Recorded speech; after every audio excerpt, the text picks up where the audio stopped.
दोस्तों आज हम क्लास 10th के एक्सरसाइज 13.4 के शंकु के छिन्नक पर आधारित प्रश्न बनाने जा रहे हैं। तो सबसे पहले सवाल में दिया हुआ है शंकु के छिन्नक का जो बड़ी त्रिज्या है वो 28 सेंटीमीटर है और छोटी त्रिज्या जो है वो 7 सेंटीमीटर है और इसकी हाइट यानी कि h = 45 सेंटीमीटर है। इसमें हमें छिन्नक का आयतन निकालने के लिए बोला जा रहा है। वक्र सतह का क्षेत्रफल निकालना है जिसे वक्र पृष्ठीय क्षेत्रफल भी कहते हैं और कुल पृष्ठ का क्षेत्रफल भी निकालना है जिसे कुल पृष्ठीय क्षेत्रफल कहा जाता है। पाई का मान हमें 22/7 लेना है क्योंकि ऐसा ही दिया हुआ है। दोस्तों शंकु के छिन्नक का आयतन का जो फॉर्मूला होता है वो होता है πh/3 into capital R square plus small r square plus capital R into small r। ठीक है, इसमें कैपिटल R का मतलब होता है बड़ी त्रिज्या और स्मॉल r का मतलब होता है छोटी त्रिज्या। अभी हम सभी के मान को लगाते हैं। पाई का मान हमें 22/7 लेना है क्योंकि ऐसा ही दिया हुआ है और h का मान हमें 45 सेंटीमीटर लेना है और बाई में 3 दिया हुआ है, बाई में 3 लिख देंगे हम। इसके बाद इंटू 28 का स्क्वायर प्लस 7 का स्क्वायर प्लस जो बड़ी त्रिज्या है वो 28 है और जो छोटी त्रिज्या है वो 7 है, बीच में कुछ नहीं होता है तो गुना दिया जाता है। ठीक है, जब हम 22 को 45 से गुना करते हैं तो आएगा हमारा 990/7 दिया हुआ है, 7 दे देंगे। इसके बट्टा में 3 दिया हुआ है, 3 दे देंगे। ठीक है, अब 28 का स्क्वायर कितना होता है? 28 का स्क्वायर का मतलब होता है 28 गुने 28, तो इससे हम लिख सकते हैं 784 प्लस 7 का स्क्वायर का मतलब होता है 7 गुने 7 मतलब 7×7 = 49। अब 28 को 7 से गुना करेंगे, 28 गुने 7 हो जाता है 196। यहाँ पे हम देख रहे हैं कि 3 मंजिला भाग दिया हुआ है, तो ऐसे में हम क्या करेंगे कि इसका मतलब होता है जो सबसे ऊपर वाला है उसको इससे भी भाग देना है और इसका जो आउटपुट आएगा उसको 3 से भी, जो सबसे नीचे वाला है, इससे भी भाग देना है। तो ऐसे में हम इसे क्या करेंगे, ऐसे लिख सकते हैं कि 990/7 और 3 से भी भाग देना है तो ये जो 3 है इसको बगल में 1/3 करके लगा देंगे। ठीक है, अब इससे 3 से 990 कट जाता है, 3 से जब हम 9 में भाग देंगे 3 तिया 9, 3 तिया 9, 1 0 बच जाता है। ठीक, अब यहाँ पे हम लिख लेंगे 330/7 क्योंकि 7 से 330 कटने वाला नहीं है। जब कोष्ट यहाँ पे रहता है, कोष्ट को जब हम हटाते हैं तो कोष्ट हटने के बाद गुना आ जाता है और 1029 को हम 10 लिख देंगे। अब 7 से ये कट जाएगा, 7 एकम 7, 7 एकम 7, 3 बचा इसमें से, 7 चौके 28, 4 बच गया, 28 4 32 होता है इसलिए 4 बच गया। 4 के ऊपर 9 का मतलब होता है 7 7 49 लग जाएगा। अब हम 330 को 147 से गुना कर लेते हैं। 330 को 147 से गुना करने पे जो हमारा आंसर आएगा वो होगा 48,510। ये हमारा आयतन हो गया। ठीक है, 48,510। चूंकि यहाँ पे सेंटीमीटर में आंसर है तो हम भी यहाँ पे सेंटीमीटर क्यूब लिख लेंगे। जब भी हम कोई आयतन निकालते हैं तो सेंटीमीटर क्यूब में इसका आंसर होता है। अब हम शंकु के छिन्नक के वक्र सतह का क्षेत्रफल निकालते हैं। तो शंकु के छिन्नक के वक्र सतह का क्षेत्रफल आता है πl into R plus R. Capital R यहाँ पे है, ये स्मॉल आर है। कैपिटल आर के जगह पे जो बड़ा वाला त्रिज्या होगा वो देंगे और जो स्मॉल आर है उसके जगह पे जो छोटा वाला त्रिज्या है उसका मान देते हैं। पाई का मान हमें 22/7 देना है। एल हमें नहीं पता है, सिर्फ हमें एच दिया हुआ है। ठीक है, तो एल हमें निकालना होगा। तो एल निकालने का फॉर्मूला होता है R² = H² plus capital R minus small R का स्क्वायर। ठीक है, एच के जगह पे हम यहाँ पे 45 का स्क्वायर लिखेंगे, कैपिटल आर के जगह पे 28 लिखेंगे और स्मॉल आर के जगह पे 7 लिखेंगे। जब हम 28 में से 7 घटाते हैं तो हमारा आता है 21। ठीक है, और 45 का स्क्वायर होता है 2025, 21 का स्क्वायर होता है 441। जब 2025 को 441 में जोड़ते हैं तो हमारा आता है 2466। ठीक है, अब चूंकि L² यहाँ पे दिया हुआ है तो L² बराबर 2466 आ रहा है। तो L बराबर कितना होगा, जब हम यहाँ से स्क्वायर हटाते हैं तो दूसरे साइड में रूट आ जाता है। तो जब हम 2466 को रूट से बाहर लाते हैं तो हमारा आता है 49.658 लेंगे, लगभग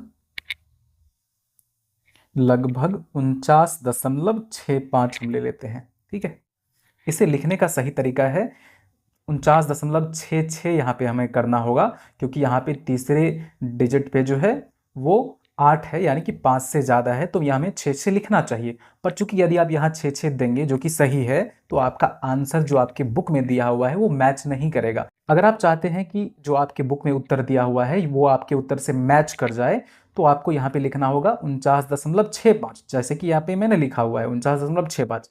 अब हम मान बैठाते हैं, तो पाई की जगह पे हमें 22/7 लिखना है, एल की जगह पे 49.65 लिखना है, इंटू कैपिटल आर के जगह पे हमें 28 लिखना है, प्लस स्मॉल आर के जगह पे 7 लिखना है।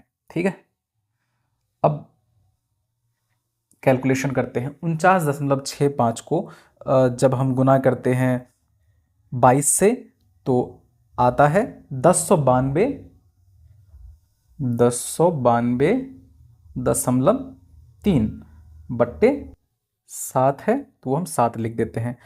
कोष्ट को हटाएंगे तो यहाँ पे आएगा 28×7 35। अब हम 7 से 35 को भाग देते हैं, तो 7×5 35। अब हमें क्या करना है, 1092.3 को 5 से मल्टीप्लाई करना है। तो 1092.3 को जब हम 5 से मल्टीप्लाई करते हैं तो आता है हमारा 5461.5। इतना सेंटीमीटर है, तो सेंटीमीटर स्क्वायर लिखेंगे, 5461.5 सेंटीमीटर स्क्वायर। दोस्तों, हमें अब शंकु के छिन्नक के कुल पृष्ठ का क्षेत्रफल निकालना है, जिसका फॉर्मूला होता है pi small R square plus pi capital R square plus pi L into R plus R. यहाँ पे हमें ध्यान देना है कि ये जो pi L into R plus R है वो शंकु के छिन्नक के पार्श्व पृष्ठीय क्षेत्रफल का फॉर्मूला है, और इसमें दो चीज़ यहाँ पे ऐड किया गया है, पाई कैपिटल आर स्क्वायर और पाई स्मॉल आर स्क्वायर। इसका मतलब होता है कि जो हमारे शंकु के छिन्नक दिए हुए हैं उसका जो छोटा वाला त्रिज्या है, उससे जो वृत्त बनता है उसका यहाँ पे वृत्त का क्षेत्रफल ऐड हुआ है, और जो शंकु की जो शंकु के छिन्नक का जो बड़ी वाली त्रिज्या है उससे जो वृत्त बनती है, बड़ा वाला जो वृत्त बनता है उसका जो क्षेत्रफल है वो ऐड किया गया है, और इससे छिन्नक के कुल पृष्ठ का क्षेत्रफल बनता है। तो पाई का मान हमें 22/7 ही लेना है हर जगह, तो पाई का मान हमने यहाँ पे 22/7 हर एक जगह लिया है। और स्मॉल आर का स्क्वायर मतलब 7 का स्क्वायर, कैपिटल आर जो 28 दिया हुआ है उसका स्क्वायर, एल के जगह पे जो हमने पिछली बार लिया था 49.65 वो हमने लिया है यहाँ पे, और कैपिटल आर की जगह पे 28 लिया गया है और स्मॉल आर की जगह पे 7 लिया गया है। ठीक है, अब हम यहाँ पे लिखेंगे 22/7, 7 का स्क्वायर लिखेंगे 7 सत्ते 49, फिर 22/7 लेते हैं, और 28 का स्क्वायर होगा 784, फिर 22/7 लेंगे और इंटू 49.65। चाहे तो इसको यहाँ पे गुना करके भी लिख सकते हैं, लेकिन थोड़ा इजी करने के लिए मैंने यहाँ पे अभी गुना नहीं किया है। 28 को 7 से जोड़ेंगे तो 8×7=15, 35 आता है। अब हम यहाँ पे काट भी सकते हैं, 7×1=7, 7×5=35। ठीक है, अब हम अगला स्टेप में इन तीनों को गुना करके लिख देंगे। ठीक है, यहाँ पे ये भी कट जाएगा, 7×1=7, फिर 7×1=7, एक बचेगा 7×2=14। ठीक है, यहाँ पे ये भी कट जाएगा, 7×1=7, 7 सत्ते 49। अब हम 22 को 7 से गुना करेंगे, 7×2=14 का 4 लिखेंगे, हाथ से लिख बचा 7×2=14, 14×1=15, 154 हो गया, प्लस 22 × 112 आ जाता है 2464, 2464 प्लस, अब हमें गुना करना है 22 को 49.65 से।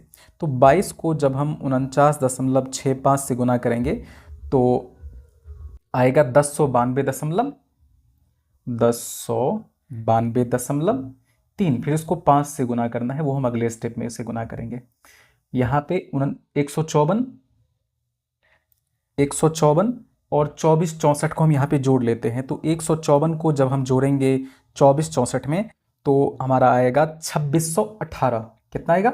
2618 प्लस 1092.3 को 5 से गुना करने पे आता है 5461.5 जो कि हमारा पृष्ठीय क्षेत्रफल, जो पार्श्व पृष्ठीय क्षेत्रफल पिछली बार आया था वही यहाँ पे लिखा हुआ है। अब इसको हमें 2618 में जोड़ना है।